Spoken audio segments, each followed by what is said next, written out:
Hi every one. നമ്മൾ departmental accounts ആണ് പഠിച്ചുകൊണ്ടിരുന്നത്. Okay, അപ്പം നിങ്ങൾക്ക് ഒരു ക്വസ്റ്റ്യൻ കാണാമല്ലോ, ഡിപ്പാർട്ട്മെന്റൽ അക്കൗണ്ട്സുമായിട്ട് റിലേറ്റ് ചെയ്തിട്ടുള്ള ഒരു ക്വസ്റ്റ്യൻ ആണ്. ഇത് കുറച്ച് വലിയ ക്വസ്റ്റ്യൻ, ധാരാളം അഡ്ജസ്റ്റ്മെന്റ്സും ഉണ്ട്. ഒരു രണ്ട് മൂന്ന് ക്വസ്റ്റ്യൻസ് കമ്പൈൻ ചെയ്തിട്ടാണ് ഈ ഒരു ക്വസ്റ്റ്യൻ പ്രിപ്പയർ ചെയ്തിരിക്കുന്നത്. ഇതിൻ്റെ ഒരു പർപ്പസ് എന്ന് പറഞ്ഞാൽ നിങ്ങൾക്ക് രണ്ട് മൂന്ന് ക്വസ്റ്റ്യൻസ് ഒന്നും റെഫർ ചെയ്യാതെ തന്നെ ഒരൊറ്റ ക്വസ്റ്റ്യനിൽ നിന്ന് ധാരാളം അഡ്ജസ്റ്റ്മെന്റ്സ് പഠിക്കാൻ പറ്റും. ഓക്കെ, ക്വസ്റ്റ്യൻ ഒന്ന് നോക്കിക്കേ. നിങ്ങൾ ഇവിടെ രണ്ട് departments A and B, then നമ്മുടെ ഓർഗനൈസേഷന്റെ പേര് SR and company, closing date 31 December 2019. പിന്നെ നിങ്ങൾക്ക് കാണാൻ പറ്റുന്നത് ഒരു ട്രയൽ ബാലൻസ്. ഓക്കെ, ഇപ്പൊ പല അക്കൗണ്ടുകളുടെ ബാലൻസ് ആണ് നിങ്ങൾക്ക് കാണാൻ പറ്റുന്നത്. നമുക്ക് ഫൈനൽ അക്കൗണ്ട്സ് പ്രിപ്പയർ ചെയ്യാനുള്ള എല്ലാ ഐറ്റംസും തന്നിട്ടുണ്ട്.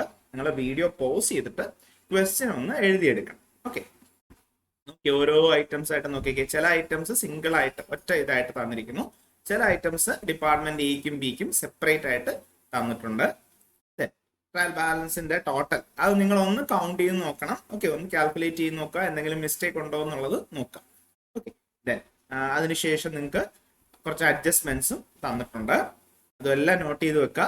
ലാസ്റ്റ് നിങ്ങളോട് പറഞ്ഞിട്ടുണ്ട് prepare trading profit and loss account. That means department trading profit and loss account ആണ്. ഇൻ കോളംലാർ ഫോം എന്ന് പറഞ്ഞാൽ ഡിപ്പാർട്ട്മെന്റ് എക്ക് ഒരു കോളം, ഡിപ്പാർട്ട്മെന്റ് ബിക്ക് ഒരു കോളം, അങ്ങനെ ചെയ്യാനാണ് ഉദ്ദേശിക്കുന്നത്. Then general profit and loss account ചിലപ്പം വേണ്ടി വരത്തില്ല, ചില കേസസിൽ general profit and loss account വേണ്ടി വരില്ല. പിന്നീട് ഇവിടെ ഒരു ബാലൻസ് ഷീറ്റും കൂടെ പ്രിപ്പയർ ചെയ്യാൻ പറഞ്ഞിട്ടുണ്ട് as on the closing date. Okay, question എല്ലാം നോട്ട് ചെയ്ത് വെക്കുക. അത് കഴിഞ്ഞ് നമുക്ക് ആദ്യം എന്താ പ്രിപ്പയർ ചെയ്യേണ്ടത്? Department trading account. Okay, trading അക്കൗണ്ടിൽ എന്തൊക്കെയാ വരുന്നത് നിങ്ങൾക്ക് അറിയാമല്ലോ. അപ്പൊ നേരെ നമുക്ക് ട്രേഡിംഗ് അക്കൗണ്ട് പ്രിപ്പറേഷൻ കിട്ടും. Okay, so department trading and profit and loss account of SR and company for the year end 31 December 2019. Okay, ഇവിടെ ഡിപ്പാർട്ട്മെന്റ് എക്കും ബിക്കും ഓരോ കോളം കൊടുത്തിട്ടുണ്ട്, പക്ഷേ ടോട്ടൽ കോളം കൊടുത്തിട്ടില്ല. ഒരു നിർബന്ധവും ഇല്ല, ടോട്ടൽ കോളം കൊടുക്കണം ഒരു നിർബന്ധവും ഇല്ല, വേണമെങ്കിൽ നമുക്ക് കൊടുക്കാം. ഓക്കെ, നമുക്ക് ആദ്യത്തെ ഐറ്റം എന്താ വരുന്നത്? ഡെബിറ്റ് സൈഡിലെ first item to opening stock. To opening stock department എയുടെ വ്യക്തമായിട്ട് തന്നിട്ടുണ്ട് 25,000, ഡിപ്പാർട്ട്മെന്റ് ബിയുടെ 20,000. Then next item purchases. To purchases. Okay, പർച്ചേസിന്റെ കൂട്ടത്തില് പർച്ചേസ് റിട്ടേൺസും കൂടെ തന്നിട്ടുണ്ട്. അപ്പൊ ഒന്നെങ്കിൽ നിങ്ങൾക്ക് എന്ത് ചെയ്യാം, പർച്ചേസിന്റെ എമൗണ്ട് ഇന്നർ കോളത്തിൽ എടുത്ത് എഴുതുക, റിട്ടേൺസ് എഴുതി അത് ഡിഡക്ട് ചെയ്തിട്ട് ഔട്ടർ കോളത്തിലോട്ട് എഴുതുക. നിങ്ങൾ അങ്ങനെ തന്നെ ചെയ്യാം കേട്ടോ. ഞാനൊരു എളുപ്പത്തിന് പർച്ചേസസ് ലെസ് റിട്ടേൺസ് എന്ന് പറഞ്ഞ് അങ്ങ് എഴുതുകയാണ്. അങ്ങനെ വരുമ്പോൾ പർച്ചേസസിന്റെ എമൗണ്ടിൽ നിന്നും റിട്ടേൺസ് കുറച്ചിട്ടുള്ള എമൗണ്ട് ആണ് ഞാൻ എഴുതാൻ പോകുന്നത്. 2,40,000, ദെൻ 2 lakh. ഓക്കെ, 2,01,000 1,000 പോയി കഴിയുമ്പോൾ 2 lakh. ഓക്കെ, ഇനി അടുത്ത ഐറ്റം സെയിൽസ് ബൈ സെയിൽസ്. സെയിൽസിന്റെ കേസിലും ഇതേ പ്രൊസീജിയർ തന്നെ. സെയിൽസിന്റെ എമൗണ്ട് എടുത്തെഴുതുക, റിട്ടേൺസ് കുറയ്ക്കുക, so less returns. Okay, amount എന്ന് പറയുന്നത് 6,30,000 ആൻഡ് 4,90,000. റിട്ടേൺസ് കുറച്ചിട്ടുള്ള എമൗണ്ട് ആണ് എഴുതിയിരിക്കുന്നത്. ഇനി ഒന്ന് നോക്കിക്കേ, ക്വസ്റ്റ്യൻ നോക്കിക്കേ. നിങ്ങൾ ക്വസ്റ്റ്യൻ എഴുതിയെടുത്തെങ്കിൽ ക്വസ്റ്റ്യൻ ഒന്ന് നോക്കിക്കേ. ഇനി അടുത്ത എന്താ ഐറ്റം വരുന്നത്? വേജസ് എന്ന് പറഞ്ഞിട്ടൊരു ഐറ്റം കിടപ്പുണ്ട് അല്ലെ, അത് എക്സ്പെൻസ് ആണ്, ഡെബിറ്റ് സൈഡിൽ വരുന്ന ഐറ്റം ആണ്. So to wages. രണ്ടുപേരുടെയും സെപ്പറേറ്റ് ആയിട്ട് തന്നിട്ടുണ്ട്. ആദ്യത്തെ ആളുടെ 1,80,000, രണ്ടാമത്തെ ആളുടെ 1,60,000. ഓക്കെ, ഇനി ഒന്ന് നോക്കിക്കേ. ഇനി നമ്മുടെ ട്രയൽ ബാലൻസിനകത്ത് നമുക്ക് ഈ ആദ്യം കിടക്കുന്ന ഏതെങ്കിലും ഐറ്റം ട്രയൽ ബാലൻസിൽ വരുന്ന ഐറ്റം ആണോ? അല്ല, അതൊന്നും ട്രയൽ ബാലൻസിൽ വരുന്ന ഐറ്റം അല്ല. മിസ്ലേനിയസ് ചാർജസോ ഡിസ്കൗണ്ടോ ഒക്കെ ട്രയൽ ബാലൻസിൽ വരുമോ? ഇല്ല. ഇനി നമുക്ക് ലാസ്റ്റ് നോക്കാം, അഡ്ജസ്റ്റ്മെന്റിലോട്ട് നോക്കാം. അഡ്ജസ്റ്റ്മെന്റിൽ stock on hand as on the closing date, closing stock തന്നിട്ടുണ്ട്. അത് നമ്മൾ ക്രെഡിറ്റ് സൈഡിൽ എഴുതേണ്ടതാണ്. വരട്ടെ, വേറെ എന്തെങ്കിലും കൂടെ ഉണ്ടോ എന്ന് നോക്കിക്കുക, എന്നിട്ട് നമുക്ക് ക്ലോസിംഗ് സ്റ്റോക്കിലോട്ട് പോകാം. ഇത് ലാസ്റ്റ് ഒരു ഐറ്റം കിടക്കുന്നുണ്ടോ? During the year of the goods of course ₹40,000 were transferred from department A to B. That means ഇവിടെ ഇന്റർ ഡിപ്പാർട്ട്മെന്റ് ട്രാൻസ്ഫർ ഉണ്ട്. 40,000 ഗുഡ്സ് ഡിപ്പാർട്ട്മെന്റ് എ ഡിപ്പാർട്ട്മെന്റ് ബിക്ക് ട്രാൻസ്ഫർ ചെയ്ത് കൊടുത്തു. കോസ്റ്റ് 40,000 ആണ്. സോ 40,000 തന്നെയാണ് ട്രാൻസ്ഫർ ചെയ്തിരിക്കുന്നത്. ഇവിടെ നടന്നിരിക്കുന്നത് inter department transfer at cost price. Cost പ്രൈസിന് തന്നെയാണ് ട്രാൻസ്ഫർ ചെയ്തിരിക്കുന്നത്. അപ്പോൾ വളരെ സിമ്പിൾ ആയിട്ടുള്ള രണ്ട് അഡ്ജസ്റ്റ്മെന്റ് എൻട്രീസ് മാത്രം എഴുതിയാൽ മതി. ഇവിടെ എ ബിക്ക് ട്രാൻസ്ഫർ ചെയ്ത് കൊടുക്കുന്നു. അപ്പൊ നമുക്ക് നേരെ അക്കൗണ്ട്സിലോട്ട് പോവാം. എ ബിക്ക് ട്രാൻസ്ഫർ ചെയ്ത് കൊടുക്കുന്നു. എയെ സംബന്ധിച്ചിടത്തോളം അത് ബിക്ക് സെയിൽ ചെയ്തതായിട്ടാണ് എ കരുതുന്നത്. സെയിൽസിന്റെ ഡീറ്റെയിൽസ് നമ്മൾ എവിടെ എഴുതുന്നേ? ക്രെഡിറ്റ് സൈഡിലാണ് എഴുതുന്നത്. സോ എയുടെ കോളത്തിലെ ക്രെഡിറ്റ് സൈഡിൽ 40,000 ഗുഡ്സ് ആണല്ലോ ട്രാൻസ്ഫർ ചെയ്ത് കൊടുത്തത്. ഇനി അവിടെ എന്തെങ്കിലും ഒരു ഐറ്റം എഴുതണമല്ലോ അല്ലെ? എന്താണ് 40,000 എന്ന് എഴുതണ്ടേ? എ ഇത്രയും പറഞ്ഞാൽ മതി, ബിക്ക് ട്രാൻസ്ഫർ ചെയ്ത് കൊടുത്തു. സോ ബൈ, സാധാരണ സെയിൽസ് ആണെങ്കിൽ നമ്മൾ ബൈ സെയിൽസ് എന്ന് എഴുതും. ഇവിടെ ബിക്ക് ട്രാൻസ്ഫർ ചെയ്തുകൊണ്ട് ബൈ ബി, ബ്രാക്കറ്റിൽ നമുക്ക് എന്താണ് അത് ഉദ്ദേശിക്കുന്നതെന്നും കൂടെ എഴുതാം, ബൈ ട്രാൻസ്ഫർ. ഓക്കെ, ഇവിടെ അതേസമയം ഒരു 3-4 ഡിപ്പാർട്ട്മെന്റ്സ് ഉണ്ടായിരുന്നു എന്നിരിക്കട്ടെ. അങ്ങനെ വരുമ്പോൾ നമ്മൾ ബൈ ഒരു ഡിപ്പാർട്ട്മെന്റിന്റെ പേര് എഴുതണം എന്നൊരു നിർബന്ധമില്ല. ഒറ്റ എൻട്രി ആയിട്ട് നമുക്ക് ബൈ ഇന്റർ ഡിപ്പാർട്ട്മെന്റ് ട്രാൻസ്ഫർ എന്ന് പറഞ്ഞിട്ട് ഒറ്റ എൻട്രി ആയിട്ട് വേണമെങ്കിലും എഴുതാം. 2 ഡിപ്പാർട്ട്മെന്റ് ഉള്ളപ്പോൾ നമ്മൾ ഇങ്ങനെയാണ് എഴുതി പോകും. ഓക്കെ, ഇനി 3 ഡിപ്പാർട്ട്മെന്റ് ഉള്ളപ്പോഴും ഒക്കെ നമുക്ക് ഇങ്ങനെ എഴുതാം. ഓക്കെ, അങ്ങനെ വരുമ്പോൾ എൻട്രിയുടെ എണ്ണം കൂടും എന്നുള്ളത് മാത്രമേ ഉള്ളൂ. ഇനി എ എഴുതി കഴിഞ്ഞു. എയെ സംബന്ധിച്ചിടത്തോളം സെയിൽസ് ആയിരുന്നു. ഇനി ബിയെ സംബന്ധിച്ചിടത്തോളം ഇത് എന്താണ്? പർച്ചേസ് ആണ്. എയുടെ കയ്യിൽ നിന്നും പർച്ചേസ് ചെയ്തതാണ്. പർച്ചേസ് ചെയ്ത ഡീറ്റെയിൽസ് എവിടെ കാണിക്കുന്നത്? ഡെബിറ്റ് സൈഡിലാണ് കാണിക്കുന്നത്. സോ ഡെബിറ്റ് സൈഡിൽ വരിക, ബിയുടെ കോളത്തിൽ 40,000. ഇനി ഈ 40,000 നേരെ എന്ത് എഴുതണം? ആരുടെ അടുത്തു നിന്ന് പർച്ചേസ് ചെയ്തു എന്ന് എഴുതണം. ടു എ, എയുടെ അടുത്തു നിന്നാണ് പർച്ചേസ് ചെയ്ത് ബ്രാക്കറ്റില് ട്രാൻസ്ഫർ. ഇത്രയേ ഉള്ളൂ inter department transfer at cost പ്രൈസിന്റെ അഡ്ജസ്റ്റ്മെന്റ് എൻട്രി എന്ന് പറയും. ഏത് ഡിപ്പാർട്ട്മെന്റ് ആണോ ട്രാൻസ്ഫർ ചെയ്ത് കൊടുത്തത് ആ ഡിപ്പാർട്ട്മെന്റിന്റെ ക്രെഡിറ്റ് കോളത്തിൽ എമൗണ്ട് എഴുതുക. ഏത് ഡിപ്പാർട്ട്മെന്റിനാണോ കിട്ടിയത് ആ ഡിപ്പാർട്ട്മെന്റിന്റെ ഡെബിറ്റ് കോളത്തിൽ എമൗണ്ട് എഴുതുക. ഇനി അടുത്ത നമുക്ക് എന്ത് എഴുതാം? ലാസ്റ്റ് ഐറ്റം ആയ closing stock, by closing stock. Okay, amount വ്യക്തമായിട്ട് തന്നിട്ടുണ്ട്. രണ്ടുപേരുടെയും 26,000 and 24,000. ഇനി നോക്കിക്കേ, വേറെ ഐറ്റംസ് ഒന്നുമില്ല നമുക്ക് ട്രേഡിംഗ് അക്കൗണ്ടിൽ എഴുതാനായിട്ട്. 2 സൈഡും നോക്കുക. ഏറ്റവും കൂടുതൽ ഏത് സൈഡാണ്? നിങ്ങൾ ഒന്ന് ആഡ് ചെയ്ത് നോക്കിക്കേ. ക്രെഡിറ്റ് സൈഡ് ആയിരിക്കും കൂടുതൽ വരുന്നത്. സോ ക്രെഡിറ്റ് സൈഡിന്റെ ടോട്ടൽ എടുക്കാം. എനിക്ക് എക്സൽ ആയതുകൊണ്ട് വളരെ സിമ്പിൾ ആയിട്ട് എനിക്ക് ടോട്ടൽ എടുക്കാൻ പറ്റും. നിങ്ങൾ കാൽക്കുലേറ്ററിൽ ചെയ്യാം. എന്നിട്ട് എനിക്ക് കിട്ടിയത് കറക്റ്റ് ആണോ എന്ന് നിങ്ങളും കൂടെ ഒന്ന് നോക്കണം. ഓക്കെ, അതല്ലാതെ ഇത് അതുപോലെ എടുത്ത് എഴുതി വെക്കരുത്. ഇനി ഇതേ ടോട്ടൽ തന്നെ ഡെബിറ്റ് സൈഡിലോട്ടും കൊടുക്കാം നമുക്ക്. ഓക്കെ, എന്നിട്ട് എന്ത് ചെയ്യുക? ക്രെഡിറ്റ് സൈഡ് ടോട്ടലിൽ നിന്നും ഡെബിറ്റ് സൈഡിലുള്ള എമൗണ്ടുകൾ കുറച്ച് ഗ്രോസ് പ്രോഫിറ്റ് എത്രയാണ് കണ്ടുപിടിക്കുക. To gross profit carry down, ആ എമൗണ്ട് കണ്ടുപിടിച്ചോളൂ. ഓക്കെ, ആ ഡിഫറൻസ് എടുത്ത എമൗണ്ട് കണ്ടുപിടിച്ചോളൂ. അപ്പൊ നമ്മൾ ട്രേഡിംഗ് അക്കൗണ്ടിന്റെ പ്രിപ്പറേഷൻ കഴിഞ്ഞു. ഇനി അടുത്ത് പ്രോഫിറ്റ് ആൻഡ് ലോസ് അക്കൗണ്ടിലോട്ടാണ് പോകുന്നത്. By gross profit brought down, by gross profit brought down. എത്രയാണോ എമൗണ്ട് നിങ്ങൾക്ക് കിട്ടുന്നത് അതിങ്ങോട്ട് എടുത്തെഴുതാം. ഇനി അടുത്ത നമുക്ക് ട്രയൽ ബാലൻസ് നോക്കി ഓരോ ഐറ്റം ആയിട്ട് ആ ഓർഡറിൽ നമുക്ക് എഴുതിപ്പോ. ഈ ഡെറ്റേഴ്സും അസറ്റ്സും ഒന്നും അവിടെ വരത്തില്ലല്ലോ. ആദ്യമായിട്ട് അവിടെ വരാൻ പോകുന്ന expense office and selling expense. അപ്പൊ അത് ആദ്യം നമുക്കൊന്ന് എടുത്ത് എഴുതാം. Okay, to office and selling expense. നിങ്ങളൊന്ന് പറഞ്ഞ് എത്ര എമൗണ്ടാണ് വന്നിരിക്കുന്നത്? 1,28,000 ആണ് വന്നിരിക്കുന്നത്. ആ എമൗണ്ട് ജസ്റ്റ് നമ്മളൊന്ന് എടുത്ത് എഴുതിയെന്നേ ഉള്ളൂ. ഓക്കെ, ജസ്റ്റ് ഒരു കാൽക്കുലേഷന് വേണ്ടി മാത്രമാണ് ഇവിടെ എഴുതി വെച്ചിരിക്കുന്നത്.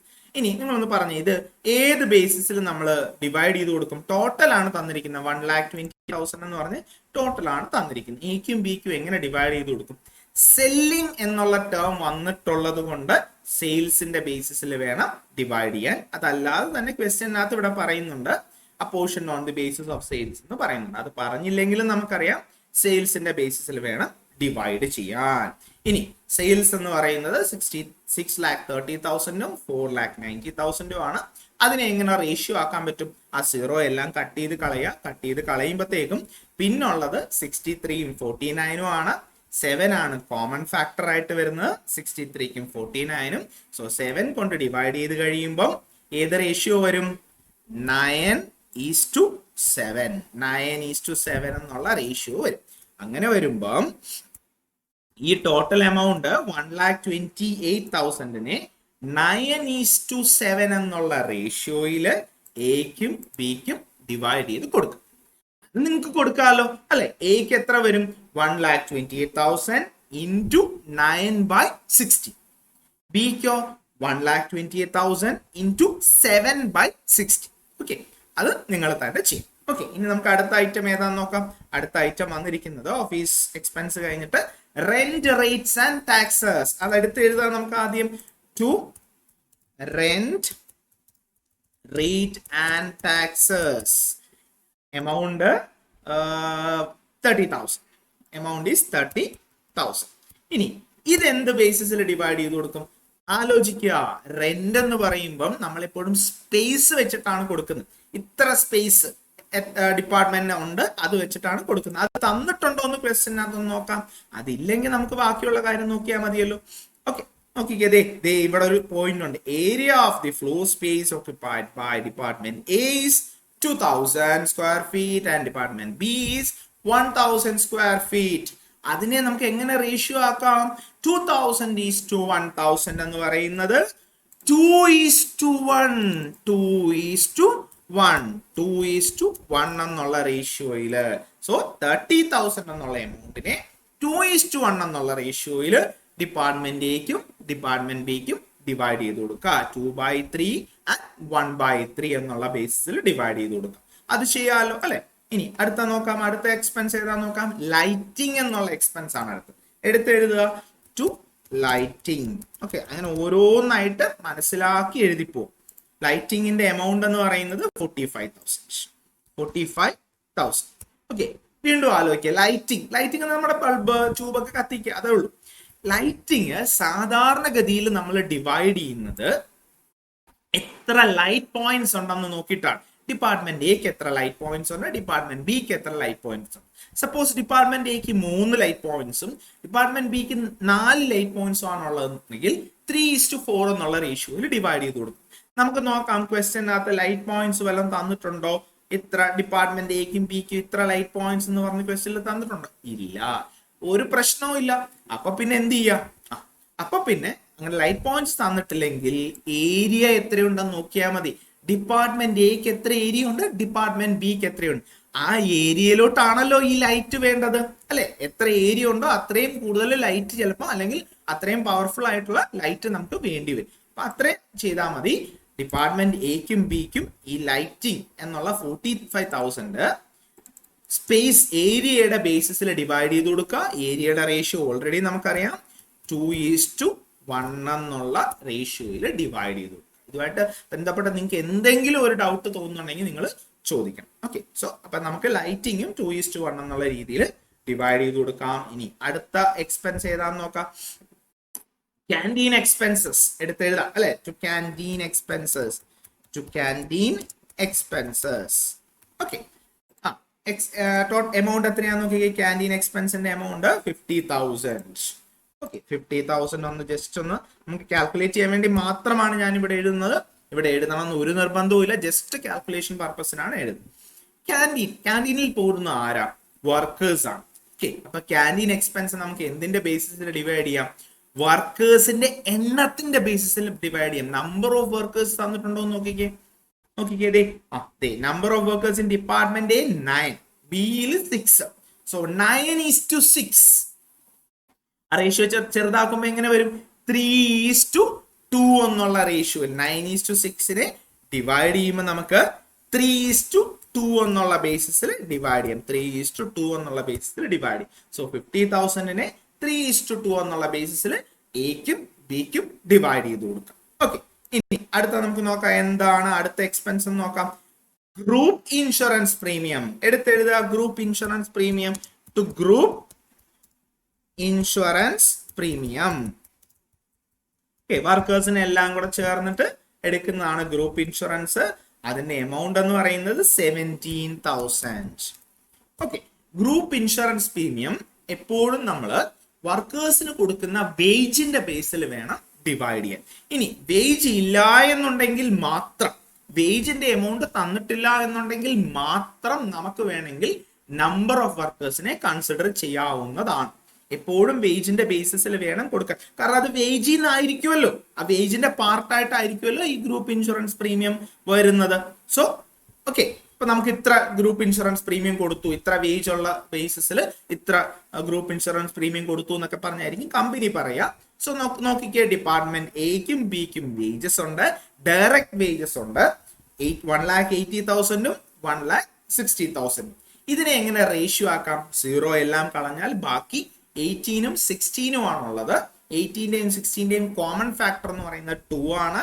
സോ 2 കൊണ്ട് ഡിവൈഡ് ചെയ്യുമ്പോൾ 9:8. 9:8 എന്നുള്ള റേഷ്യോ വരും. സോ 9:8 എന്നുള്ള റേഷ്യോയില് 17,000നെ ഡിപ്പാർട്ട്മെന്റ് എക്കും ഡിപ്പാർട്ട്മെന്റ് ബിക്കും നമുക്ക് ഡിവൈഡ് ചെയ്ത് കൊടുക്കാം. സോ 17,000 ഇൻറ്റു 9/17 എക്ക് വരും, 17,000 ഇൻറ്റു 8/17 ബിക്കും വരും. ഓക്കെ, ഇനി അടുത്ത ഐറ്റം നോക്കാം നമുക്ക്. ക്യാഷ്, ക്യാപിറ്റൽ, സ്റ്റോക്ക് ഇതൊന്നും ഇനി വരത്തില്ല അല്ലെ, അതെല്ലാം കഴിഞ്ഞു.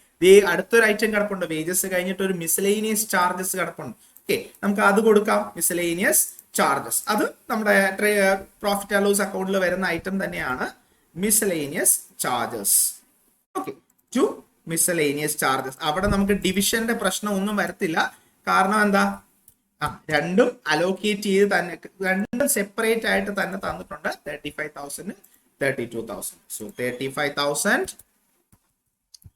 32,000. അപ്പൊ നമുക്ക് അവിടെ ബേസിസ് ഒന്നും നോക്കണ്ട, ചുമ്മാ എടുത്ത് ക്വസ്റ്റനിൽ തന്നിരിക്കുന്ന പോലെ അതുപോലെ അങ്ങ് എടുത്ത് അങ്ങ് എഴുതിയാൽ മതി. ഓക്കെ, ഇനി അടുത്ത ഐറ്റം നോക്കിക്കേ.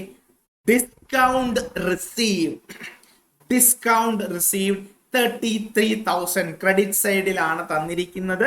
അതല്ലെങ്കിൽ തന്നെ അറിയാം, റിസീവ്ഡ് എന്ന് പറയുമ്പോൾ ഇൻകം ആണ്. സോ നമുക്ക് എങ്ങോട്ട് പോവാം? ക്രെഡിറ്റ് സൈഡിലോട്ട് പോവാം. By discount receive. ഇനി ആലോചിക്കുക, എമൗണ്ട് 33,000. ഓക്കെ, അപ്പൊ ജസ്റ്റ് നമുക്കൊന്ന് പുറത്തൊന്ന് എഴുതി വെച്ചേക്കാം. ഔട്ട് സൈഡിലൊന്ന് ജസ്റ്റ് 33,000 ഒന്ന് എഴുതി വെച്ചേക്കാം. ഏത് ബേസിസിൽ വേണം ഡിവൈഡ് ചെയ്യാനായിട്ട്? ക്വസ്റ്റ്യനിലെ എവിടെയെങ്കിലും തന്നിട്ടുണ്ടോ എന്ന് ആദ്യം നോക്കുക. ഡിസ്കൗണ്ട് റിസീവ്ഡ് ഇന്ന ബേസിസിൽ ഡിവൈഡ് ചെയ്യണം എന്ന് എവിടെയെങ്കിലും പറഞ്ഞിട്ടുണ്ടോ എന്ന് നോക്കുക. എവിടെയും പറഞ്ഞിട്ടില്ല. അപ്പൊ നിങ്ങൾ ആലോചിക്കുക, ഡിസ്കൗണ്ട് റിസീവ്ഡ് എന്തുമായിട്ട് ബന്ധപ്പെട്ടതാണ്? ഡിസ്കൗണ്ട് എപ്പോഴും സെയിൽസോ പർച്ചേസോ ആയിട്ട് ബന്ധപ്പെട്ടതായിരിക്കും. നമുക്ക് ഇങ്ങോട്ട് ഡിസ്കൗണ്ട് തരുന്നത് എപ്പോഴായിരിക്കും? നമ്മൾ പർച്ചേസ് ചെയ്യുമ്പോൾ. സോ പർച്ചേസസിന്റെ ബേസിൽ വേണം ഡിവൈഡ് ചെയ്യാൻ. പർച്ചേസസിന്റെ എമൗണ്ടിനെ റേഷ്യോ ആക്കുക. 2,40,000ഉം 2 lakhും ആണ്. 0 കളഞ്ഞു കഴിഞ്ഞാൽ ബാക്കി 24,000. 24ഉം 20ഉം വരും. കോമൺ ആയിട്ടുള്ളത് 4 ആണ് കോമൺ ഫാക്ടർ ആയിട്ട് വരുന്നത്. അതുകൊണ്ട് ഡിവൈഡ് ചെയ്ത് കഴിയുമ്പോൾ 6:5. 6:5 എന്നുള്ള റേഷ്യോയില്, ആ റേഷ്യോ ഒക്കെ കണ്ടുപിടിക്കാൻ അറിയാലോ. എങ്ങനെയാണ് 6 വന്നത്, എങ്ങനെയാണ് 5 വന്നതെന്ന് അറിയാലോ. 6:5 എന്നുള്ള റേഷ്യോയില് 33,000നെ ഡിപ്പാർട്ട്മെന്റ് എക്കും ഡിപ്പാർട്ട്മെന്റ് ബിക്കും ഡിവൈഡ് ചെയ്ത് കൊടുക്കുക. 6/11 5/11. ഓക്കെ, അപ്പൊ നമുക്ക് ഡിസ്കൗണ്ട് റിസീവ്ഡും കഴിഞ്ഞു. ഇനി അടുത്തുള്ള interest on investment. Investment financial income ആണ്. ഇവിടെ നമ്മൾ കാണിക്കണോ? വേണ്ട. ഡിപ്പാർട്ട്മെന്റ് പ്രോഫിറ്റ് ആൻഡ് ലോസ് അക്കൗണ്ടിൽ അത് കാണിക്കണ്ട. അത് ജനറൽ പ്രോഫിറ്റ് ആൻഡ് ലോസ് അക്കൗണ്ടിൽ കാണിച്ചാൽ മതി. അപ്പൊ നമ്മളിപ്പം ട്രയൽ ബാലൻസിൽ വരുന്ന എല്ലാം കഴിഞ്ഞോ? ഓക്കെ, ഇനി നമുക്ക് അഡ്ജസ്റ്റ്മെന്റും കൂടെ നോക്കാം. കിടക്കുന്നു ഡിപ്രീസിയേഷൻ.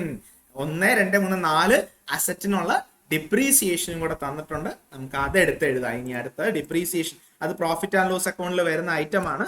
ഓരോന്നായിട്ട് എടുത്തെഴുതാം.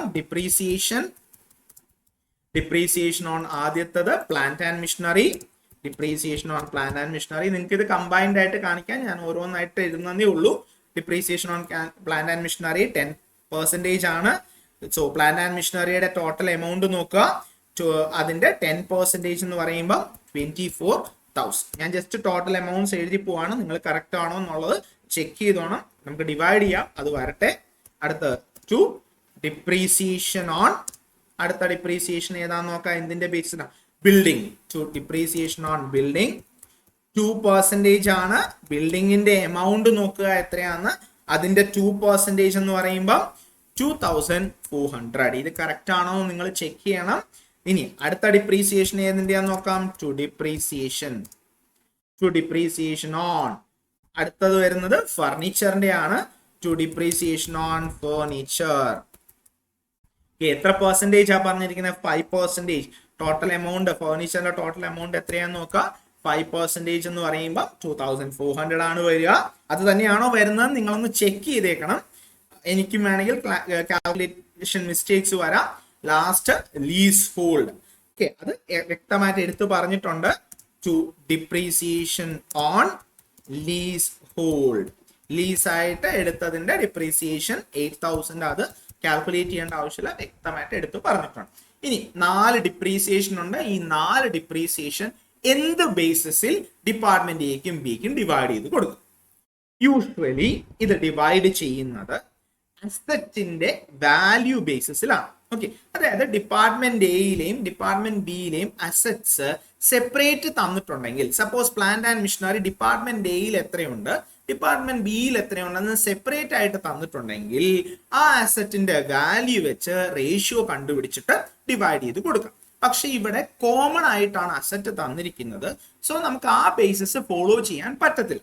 അങ്ങനെ വരുമ്പോൾ നമ്മൾ കൺഫ്യൂസ്ഡ് ആകും. പക്ഷെ ഈ ക്വസ്റ്റ്യനകത്ത് വ്യക്തമായിട്ട് ഇൻസ്ട്രക്ഷൻസ് തന്നിട്ടുണ്ട്, ഡിപ്രീസിയേഷൻ സെയിൽസിന്റെ ബേസിസിൽ ഡിവൈഡ് ചെയ്യാൻ. അങ്ങനെ ഇൻസ്ട്രക്ഷൻ തന്നിട്ടില്ലെങ്കിലും നിങ്ങൾക്ക് സെയിൽസ് തന്നെ എടുക്കാവുന്നതാണ്. ഓക്കെ, അത് ഓർത്തു വെക്കുക. അപ്പൊ ഇങ്ങനെ ചില ഐറ്റംസ് വരും, അതിന് വ്യക്തമായിട്ട് ഒരു ഇൻസ്ട്രക്ഷൻ തരുന്നില്ല, നമുക്ക് അവിടെ ഒന്നുമില്ല, ഒന്നും എന്താ പറയാ, നമുക്ക് വേണ്ടതില്ല എന്നുണ്ടെങ്കിൽ, വേണ്ട റേഷ്യോ കണ്ടുപിടിക്കാനുള്ള ഡീറ്റെയിൽസ് ഇല്ലെങ്കിൽ നിങ്ങൾക്ക് ഒരു അസംഷൻ എഴുതിയിട്ട് എന്ത് ചെയ്യാം, സെയിൽസിന്റെ ബേസിസിൽ ഡിവൈഡ് ചെയ്ത് കൊടുക്കാം. അപ്പൊ സെയിൽസിന്റെ ബേസിസ് എന്ന് പറയുമ്പോൾ 9:7. അത് ഓൾറെഡി നമ്മൾ റേഷ്യോ ഇവിടെ കണ്ടുപിടിച്ച് വെച്ചിട്ടുണ്ട്, 9:7. So depreciation on plant and machinery, building, furniture, leasehold, അതിന്റെ എല്ലാത്തിന്റെയും എമൗണ്ട് 9:7. 9:7, ദാറ്റ് ഈസ് 9/16, 7/16 എന്നുള്ള റേഷ്യോയിൽ ഡിപ്പാർട്ട്മെന്റ് എക്കും ഡിപ്പാർട്ട്മെന്റ് ബിക്കും ഡിവൈഡ് ചെയ്ത് കൊടുക്കും. ഓക്കെ, ഇനി നോക്കിക്കേ, അപ്പൊ അത് ചെയ്തോളൂല്ലോ, അത് കാൽക്കുലേറ്റ് ചെയ്യും. ഇനി നോക്കിക്കേ, എന്തെങ്കിലും നമുക്കിനി എക്സ്ട്രാ എഴുതാനുണ്ടോ നോക്കിക്കേ. ഓൾമോസ്റ്റ് എല്ലാം എഴുതി അല്ലെ, ഓൾമോസ്റ്റ് നമുക്ക് trading and profit and loss അക്കൗണ്ടിൽ വരേണ്ട എല്ലാ ഐറ്റവും നമ്മൾ കൃത്യമായിട്ട് എഴുതി കഴിഞ്ഞു. ഇനി നമ്മൾ എന്താ ചെയ്യേണ്ടത്? 2 സൈഡും നോക്കുക, ഹയസ്റ്റ് സൈഡ് ഏതാണെന്ന് നോക്കുക, ഹയസ്റ്റ് സൈഡിലെ ടോട്ടൽ എടുത്ത് എഴുതുക, എന്നിട്ട് പ്രോഫിറ്റ് ആണോ ലൂസ് ആണോ എന്ന് കണ്ടുപിടിക്കും. ഇവിടെ നിങ്ങൾ ചെയ്തു വരുമ്പം ഒരു ഡിപ്പാർട്ട്മെന്റ്, അത് ഏത് ഡിപ്പാർട്ട്മെന്റ് ആണെന്ന് ഞാൻ പറയുന്നില്ല, ഒരു ഡിപ്പാർട്ട്മെന്റിന് പ്രോഫിറ്റ്, ആ പ്രോഫിറ്റ് എങ്ങോട്ട് ട്രാൻസ്ഫർ ചെയ്യണം? To general profit and loss അക്കൗണ്ടിലോട്ട് ട്രാൻസ്ഫർ ചെയ്യണം. പ്രോഫിറ്റ് ആൻഡ് ലോസ് അക്കൗണ്ട് അങ്ങനെ എഴുതിയാൽ മതി, to general profit and loss account. അല്ല, അതിന് നമുക്ക് ടു ഓപ്പറേറ്റിംഗ് പ്രോഫിറ്റ് എന്നും എഴുതാം, അതും കറക്റ്റ് ആണ്. ഓക്കെ, നമ്മൾ ടെക്നിക്കലി അതിന് ടു ഓപ്പറേറ്റിംഗ് പ്രോഫിറ്റ് എന്നാണ് അതിന് പറയുന്നത്, അത് ഓർത്ത് വെച്ചോ. ഓക്കെ, ഇനി ഒരു ഡിപ്പാർട്ട്മെന്റിൽ ലോസും വരും, അത് ഏത് ഡിപ്പാർട്ട്മെന്റ് ആണെന്ന് നിങ്ങൾ കണ്ടുപിടിക്കുക. To by general profit and loss account, by general profit and loss account. ഒരു ഡിപ്പാർട്ട്മെന്റിന് പ്രോഫിറ്റും ഒരു ഡിപ്പാർട്ട്മെന്റിൽ ലൂസും ആണ് വരുന്നത്. ഒരു ഡിപ്പാർട്ട്മെന്റിന് ഓപ്പറേറ്റിംഗ് പ്രോഫിറ്റും മറ്റേ ഡിപ്പാർട്ട്മെന്റിന് ഓപ്പറേറ്റിംഗ് ലൂസുമാണ് വരുന്നത്. ഓക്കെ, അതേസമയം നമ്മൾ ഇത് ഇനി general profit and loss account ആണ് പ്രിപ്പയർ ചെയ്യാൻ പോകുന്നത്. അത് പ്രിപ്പയർ ചെയ്യത്തില്ലായിരുന്നെങ്കിൽ ഇവിടെ നമ്മൾ to net profit by net loss എന്ന് പറഞ്ഞ് എഴുതിയാണ്. അപ്പൊ നിങ്ങളത് കറക്റ്റ് ആയിട്ട് കണ്ടുപിടിക്കുമെന്ന് വിശ്വസിക്കുന്നു. വളരെ ശ്രദ്ധിച്ച്, തെറ്റുകൂടാതെ, കാൽക്കുലേഷനിലൊന്നും തെറ്റ് വരാതെ ശ്രദ്ധിച്ച് ചെയ്യുക. ഓക്കെ, ധൃതി ഒന്നും പിടിക്കാതെ ചെയ്യാം. ഇപ്പൊ ഏകദേശം ഇതിനെക്കുറിച്ച് ഒരു ഐഡിയ ഉണ്ടായി എന്ന് വിശ്വസിക്കുന്നു. ഓക്കെ, ഇപ്പൊ ഇവിടുത്തെ ഏറ്റവും ഇമ്പോർട്ടന്റ് ആയിട്ടുള്ള അഡ്ജസ്റ്റ്മെന്റ് എന്ന് പറയുന്നത് inter department transfer and cost price ആണ്. ഓക്കെ, ഇനി നമുക്ക് അടുത്ത ജനറൽ പ്രോഫിറ്റ് ആൻഡ് ലോസ് അക്കൗണ്ടിലോട്ട് പോവാം.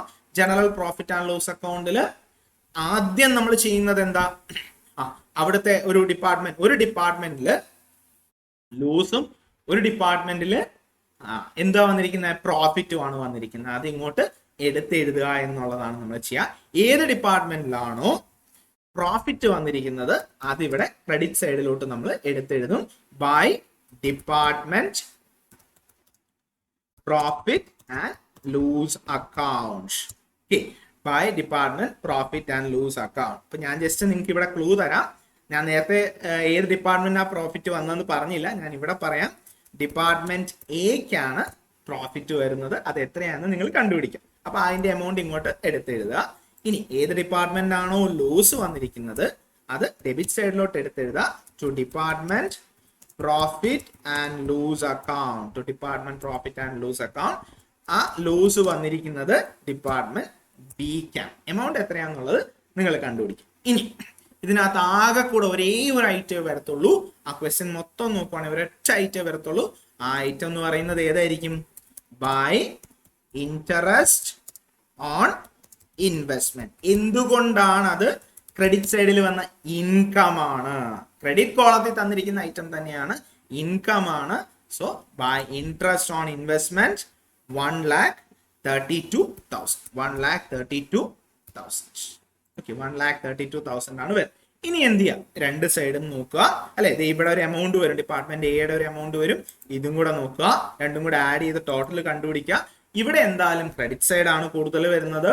ക്രെഡിറ്റ് സൈഡിലെ ടോട്ടലിൽ നിന്നും ഡെബിറ്റ് സൈഡിലുള്ള ഐറ്റംസ് കുറയ്ക്കുമ്പോൾ നമുക്ക് കിട്ടുന്നതാണ് to net profit. Net profit എത്രയാണെന്ന് കണ്ടുപിടിക്കാം. ഓക്കെ, അത്രേ ഉള്ളൂ general profit and loss. Okay, ഞാൻ ശരിക്കും വിചാരിച്ചത് ഇവിടെ കൊണ്ട് നിർത്താം, ബാലൻസ് ഷീറ്റ് നിങ്ങൾ തന്നെ വരയ്ക്കുമെന്നാണ് എൻ്റെ വിശ്വാസം. എന്നാലും ഞാൻ ജസ്റ്റ് ബാലൻസ് ഷീറ്റിൽ എന്തൊക്കെയാ വരുന്നതെന്നുള്ളത് ഓടിച്ചൊന്ന് കാണിച്ചു തരാം. ഓക്കെ, നിങ്ങൾക്ക് ഒരു കൺഫ്യൂഷൻ ഉണ്ടാവാതിരിക്കാനായിട്ട് സാധാരണ നമ്മുടെ ഫൈനൽ അക്കൗണ്ട്സ് പ്രിപ്പയർ ചെയ്യുന്ന പോലെ ഉള്ളൂ. ഇത് കമ്പനി ആയതുകൊണ്ട് അസറ്റ്, ഫിക്സഡ് അസറ്റ് ആദ്യം എഴുതുക, അതിനുശേഷം കറണ്ട് അസറ്റിലോട്ട് വരിക. ആ ഒരു ഓർഡർ ഫോളോ ചെയ്യണം എന്നുള്ളത് മാത്രമേ ഉള്ളൂ. പെർമനന്റ് ലയബിലിറ്റി അല്ലെങ്കിൽ ക്യാപിറ്റൽ ഒക്കെ ആദ്യം എഴുതുക, ലോങ് ടേം ലയബിലിറ്റി ഒക്കെ ആദ്യം എഴുതുക, ഷോർട്ട് ടേം ലയബിലിറ്റി പിന്നീട് എഴുതുക. ആ ഒരു ഓർഡർ ഫോളോ ചെയ്യുക, അതാണ് നല്ലൊരു രീതി. അപ്പൊ നമുക്കിവിടെ അസറ്റ് സൈഡിലോട്ട് വരുമ്പോൾ balance sheet of SR and company as on 31 December 2019. ആദ്യമേ ബിൽഡിംഗ്. ഞാൻ എമൗണ്ടും കാര്യങ്ങളും ഒന്നും എഴുതുന്നില്ല. ആദ്യം ബിൽഡിങ്ങിന്റെ എമൗണ്ട് ഇന്നർ കോളത്തിൽ എടുത്തെഴുതണം. ഇന്നർ കോളത്തിൽ എടുത്തെഴുതുക. അതിനകത്തുനിന്ന് ലെസ് ഡിപ്രീസിയേഷൻ. അതൊക്കെ നിങ്ങൾക്ക് അറിയാലോ, സാധാരണ നമ്മൾ ചെയ്യുന്ന പോലെ തന്നെ ഉള്ളൂ. ബിൽഡിങ്ങിന്റെ എമൗണ്ട് എടുത്തെഴുതുക, ഡിപ്രീസിയേഷന്റെ എമൗണ്ട് കുറയ്ക്കുക ഇന്നർ കോളത്തിൽ, ഔട്ടർ കോളത്തിലോട്ട് ആ ടോട്ടൽ എമൗണ്ട് എത്രയാണെന്ന് വെച്ചാൽ എടുത്തെഴുതുക. അതിനുശേഷം നമുക്ക് പ്ലാന്റ് ആൻഡ് മെഷീനറിയുടെ എമൗണ്ട് എടുത്തെഴുതാം, ഇന്നർ കോളത്തിൽ എഴുതാം. ദെൻ അതിൽ നിന്ന് എന്ത് കുറയ്ക്കണം, ലെസ് ഡിപ്രീസിയേഷൻ.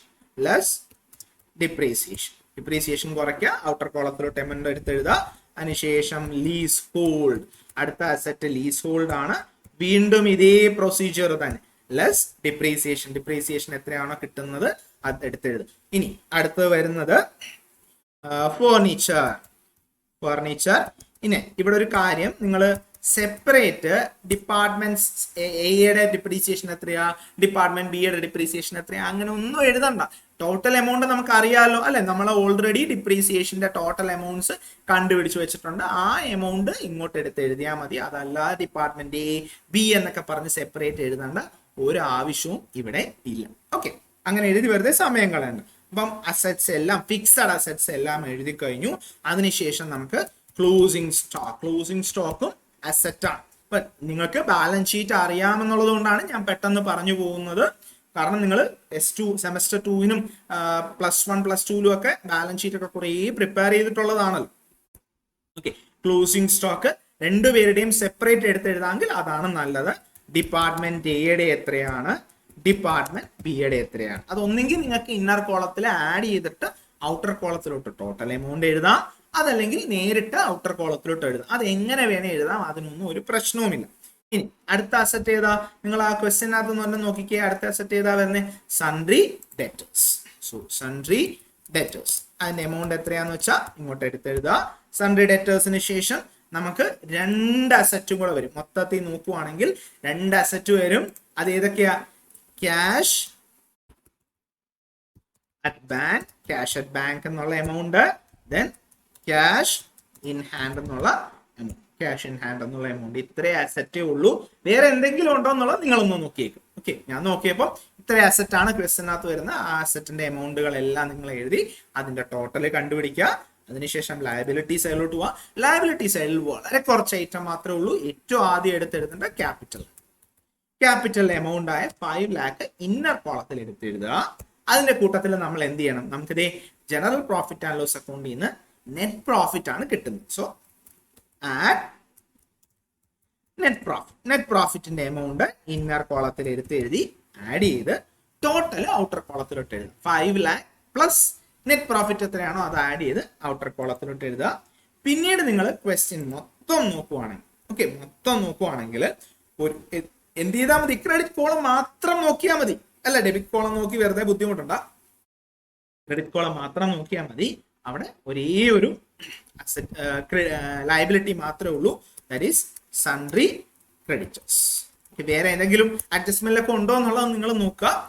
സൺഡ്രി ക്രെഡിറ്റേഴ്സ് മാത്രമേ ഉള്ളൂ ഞാൻ നോക്കിയപ്പോൾ. അപ്പം ആ എമൗണ്ട് എടുത്ത് എഴുതുക. എത്രയാ? 1,73,000 എന്നുള്ള എമൗണ്ട് ആണ്. ആ എമൗണ്ട് എടുത്ത് എഴുതുക. രണ്ട് എമൗണ്ടുകൾ മാത്രമേ ലയബിലിറ്റി സൈഡിൽ വരത്തുള്ളൂ. ടോട്ടൽ കണ്ടുപിടിക്കുക. അസറ്റ് സൈഡും ലയബിലിറ്റി സൈഡും സെയിം ആണോ നോക്കുക. എന്തെങ്കിലും ഒരു ഡിഫറൻസ് ഉണ്ടെങ്കിൽ എവിടെയെങ്കിലും നിങ്ങൾക്ക് തെറ്റിട്ടുണ്ടെന്നുള്ളതാണല്ലോ അർത്ഥം. ഓക്കെ, അപ്പൊ നിങ്ങൾക്ക് കിട്ടിയ നെറ്റ് പ്രോഫിറ്റും പിന്നെ ഡിപ്പാർട്ട്മെന്റൽ പ്രോഫിറ്റ്, അതായത് ഓപ്പറേറ്റിംഗ് പ്രോഫിറ്റും ഓപ്പറേറ്റിംഗ് ലൂസും ഒക്കെ കറക്റ്റ് ആണെന്നുണ്ടെങ്കിൽ നിങ്ങൾ ചെയ്തിരിക്കുന്ന നിങ്ങൾക്ക് അവസാനം ബാലൻസ് ഷീറ്റ് ടാലി ചെയ്യാം. ഓക്കെ, ഇത് ചെയ്ത് നോക്കുക. ഇത്രയും വലിയ ക്വസ്റ്റ്യൻ ഒന്നും നമുക്ക് എക്സാമിന് ചോദിക്കുന്ന വളരെ റെയർ ആണ്. കാരണം ബാലൻസ് ഷീറ്റ് ഒക്കെ വരയ്ക്കാൻ പറയുന്നത് വളരെ റെയർ ആയിട്ടേ ചോദിക്കാറുള്ളൂ.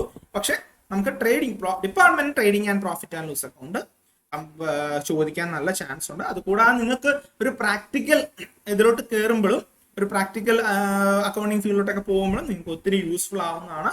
ഇതിനകത്ത് ഏറ്റവും ഇമ്പോർട്ടൻ്റ് ആയിട്ടുള്ള adjustment inter department transfer cost price ആണ്. അപ്പൊ നമുക്ക് അടുത്ത ദിവസങ്ങളിലൊക്കെ നമ്മൾ നോക്കാൻ പോകുന്നത് മാർക്കറ്റ് പ്രൈസിൽ ഇന്റർ ഡിപ്പാർട്ട്മെന്റ് ട്രാൻസ്ഫർ വരുമ്പോഴത്തേക്കും എന്താണെന്നുള്ളതാണ്. അതാണ് കുറച്ചുകൂടെ ഇമ്പോർട്ടൻ്റ് ആയിട്ട് നന്നായിട്ട് മനസ്സിലാക്കി ചെയ്യും. Okay, thank you.